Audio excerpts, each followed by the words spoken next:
Praise the lord. మన ప్రభు అయిన యేసుక్రీస్తు శ్రేష్టమైన నామంలో ప్రియ సహోదరి సహోదరులందరికీ శుభాభివందనములు. అందరూ బాగున్నారండి? ఈరోజు జీవాహారము సామెతల గ్రంథము 30వ అధ్యాయము 24వ వచనము నుంచి, భూమి మీద చిన్నవి 4 కలవు, అయినను అవి మిక్కిలి జ్ఞానము కలవి. చీమలు బలము లేని జీవులు, అయినను అవి వేసవిలో తమ ఆహారమును సిద్ధపరచుకొనును. హల్లెలూయా. మహాగణుడును మహోన్నతుడును నిత్య నివాసి అయిన దేవాది దేవుడు మనుషులను విమోచించడానికి, ఈ యొక్క లోకంలో ఉన్నటువంటి అందరి పాపములను పరిహరించడానికి ఆయన లోకమునకు రావలసి వచ్చి బెత్లెహేము అను చిన్న గ్రామమును, మరియా యోసేపు అను ఒక సామాన్యమైన కుటుంబమును ఎన్నుకున్నారు. ఆయన ప్రయాణములకు అనేక సార్లు చిన్న దోణెను, చిన్న గాడిద పిల్లను ఆయన ఎన్నుకున్నారు. శిష్యులుగా ఉండుటకు కూడా ఆయన చదువు వచ్చిన వారిని, అధికారంలో ఉన్నవారిని కాదు, కానీ సామాన్యమైన చేపలు పట్టే జాలరులను ఆయన ఎంచుకున్నారు. చిన్నవాటిని వాడుకొనుటకు మన దేవుడు ఆశించువాడని ఈరోజు నువ్వు నేను తెలుసుకోవాలి. మనము పెద్దవారం అయినామనుకుంటే మనం ఆయనకు పనికిరాము. అయినా మనము తగ్గించుకున్నప్పుడే ఆయనకు పనికి వస్తాం. దేవుడు మన యందు ఆనందిస్తాడు. తగ్గింపు హృదయం కలిగి నీవు వినయ విధేయతలు కలిగి ఉంటే అదే దేవునికి ఇష్టమైనటువంటి అర్హత నీలో. మొదటిగా ఇక్కడ చీమలు, 2 చిన్న కుందేళ్ళు, 3 మిడతలు, 4 బల్లి. వీటి ద్వారా ప్రభు నేర్పించే సత్యములో మొదటిగా చీమల గురించి మనము ఈరోజు ధ్యానించుకుందాం.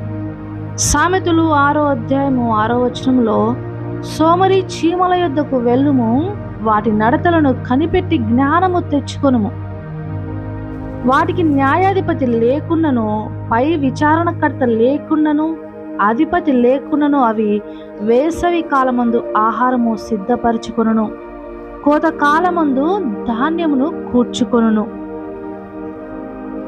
మనం ఎప్పుడైనా సరే ఒకసారి చీమలను గమనించినట్లయితే అవి ఆహారమును తీసుకునేటప్పుడు గుంపులుగా ఉంటాయి, కానీ వెళ్ళేటప్పుడు అవి ఒక వరుస క్రమమును అనుసరిస్తూ డిసిప్లిన్గా వెళ్తాయి. చీమలు చురుకుగా ఉంటాయి. వాటి దగ్గర సోమరితనం అనేది ఉండదు.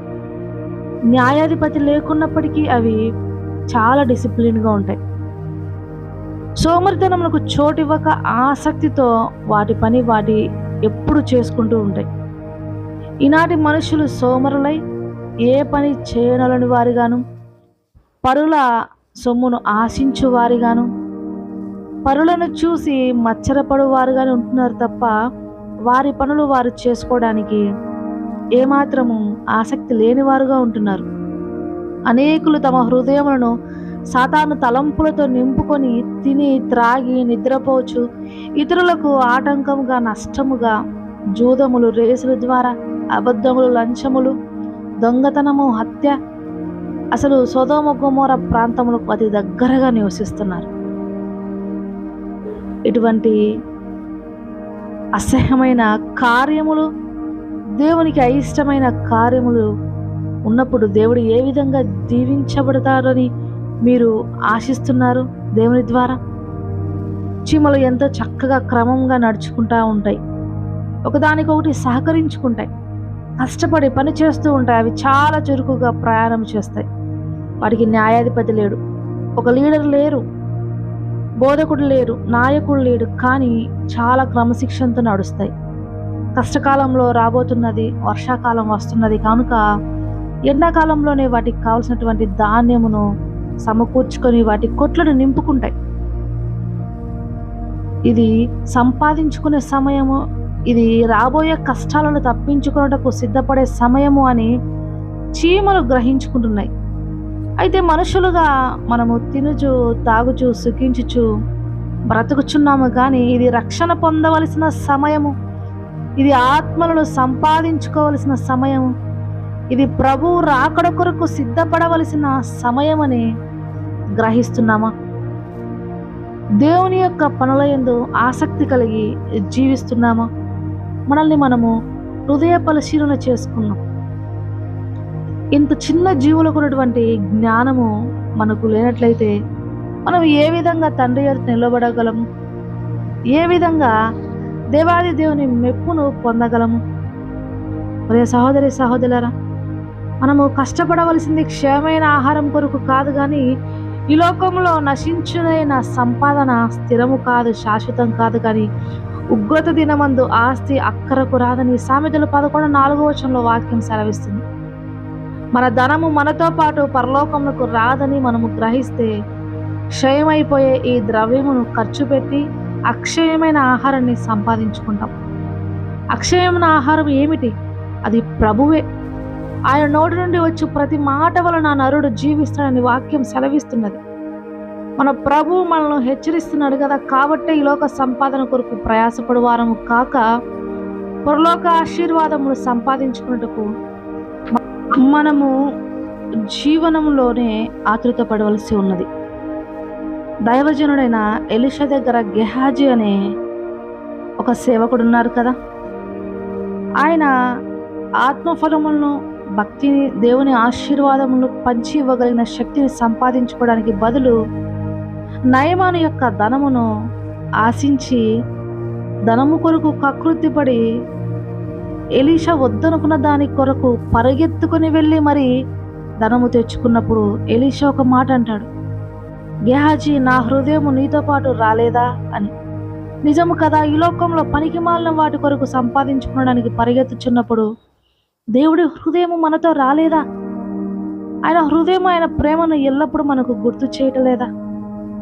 సహోదరి సహోదరులారా, అల్పకాల పాపభోగముల యందు ఆసక్తిని వదిలివేసి మన ప్రాణము పోగొట్టుకొనుట కంటే ఆత్మరక్షణ సంపాదించుకొని పరలోకము చేరుట ధన్యము కదా. ఇదే రక్షణ దినము, ఇదే సమయము. ఇప్పుడే వర్తమానము వినుచున్న నీవు, ఈ యొక్క వాక్యం వినుచున్న నీవు వాక్యమును నిర్లక్ష్యము చేయకుండా ఇదే కోతకాలము కనుక సమయము ఇంకా లేదని గ్రహించుకో. క్రీస్తునందు విశ్వాసం ఉంచి మారు మనసు పొంది ఆత్మీయ ఆశీర్వాదములు పొందుకో. ఆత్మీయ ఫలములను పొందుకోనండి. శాంతి, సమాధానము, ప్రేమ, దయ, దీర్ఘశాంతము, ఆశా నిగ్రహము అను ఆత్మఫలములను సంపాదించుకున్నటకు ఆశపడండి. దేవుని ప్రేమలో అలసిపోక, నిర్లక్ష్యము చేయక, లేజీగా ఉండక, చీమల వలె జాగ్రత్త పడి మీ యొక్క ఆత్మకు అవసరమైనటువంటి ఆహారాన్ని సమకూర్చుకొనండి. దేవుడి వాక్యమును మీ అందరి హృదయాల్లో స్థిరపరిచి ఫలింపజేయునుగాక. ఆమెన్. కళ్ళు మూసుకొని ప్రార్థనలో ఏకీభవించండి. ప్రార్థన. స్తుతి స్తుతి స్తుతి, స్తోత్రము స్తోత్రము స్తోత్రము. మహోన్నతుడా, మహాగణుడా, సర్వశక్తిమంతుడా, చిన్న జీవులైనటువంటి చీమల ద్వారా మీరు మాతో మాట్లాడిన ప్రతి మాటను బట్టి మీకు వందనాలు చెల్లిస్తున్నానయ్యా. జ్ఞానము కలిగి నడుచుకున్నటకు సహాయము చేయండి తండ్రి.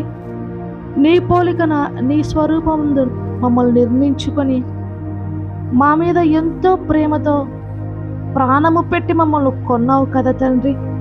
అంత గొప్ప రక్షణ ఏలు నిర్లక్ష్యము చేసేదము అయ్యా. అయ్యా, నీ యొక్క సన్నిధిని ప్రభువా, ఎంతమంది ఇంకా రక్షణ లేని వారు ఉన్నారో అటువంటి వారందరినీ గురించి జ్ఞాపకం చేసుకుంటూ మొరపెట్టుచున్నానయ్యా.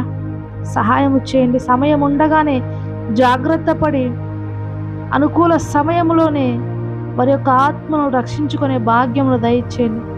ఇంకా ఎక్కడెక్కడైతే సువార్త రీచ్ అవ్వట్లేదో ప్రభు, అక్కడంతా కూడా సువార్త పనులు జరగాలయ్యా. ఎంతోమంది సేవకులు బాధింపబడుచున్నారు ప్రభా. సువార్త కొరకు వారి యొక్క ప్రాణమును సైతం త్యాగం చేస్తున్నారు. అటువంటి చోట కష్టాలలోనే ప్రభువా క్రైస్తవ్యము ఎంతో వర్ధిల్లింది. అనేకులు నీ కొరకు సాక్షులుగా ఉండటకు సహాయం చేయండి. సువార్త పనులు నిర్లక్ష్యము చేయక నాయన, నీ ప్రేమను ప్రకటించుటకు ప్రతి ఒక్కరూ వారి జీవితం ద్వారా సజీవ సాక్షులుగా జీవించుదురు గాక అయ్యా. ప్రార్థనలో ఏకీభవించిన ప్రతి బిడ్డ అక్రతలు మీ పాదముల దగ్గర పడవేస్తున్నాను తండ్రి. వాటన్నింటికన్నా గొప్ప దేవుని మేము కలిగి ఉన్నాము. నేను ఎల్లప్పుడూ యెహోవాను సన్నతించేదమని నాయన, వాటన్నింటి పట్ల ఏమాత్రము భయము లేక నా దేవుడున్నాడన్న ధైర్యంతో ముందుకు సాగిపోవాల విశ్వాసమును ప్రతి బిడ్డకు దయచేయమని, సంఘములను, సంఘ కాపలను, మిషనరీ ఎవాంజలిస్టులను మీ చేతులకు సమర్పించుకుంటూ పరిచర్య అంతటిని నూరంతలుగా ఫలింపచేయమని నా ప్రభును, నా రక్షకుని యేసు నామములో అడిగి వేడుకుంటున్నాను పరమ తండ్రి. Amen. God bless you all. Have a good day.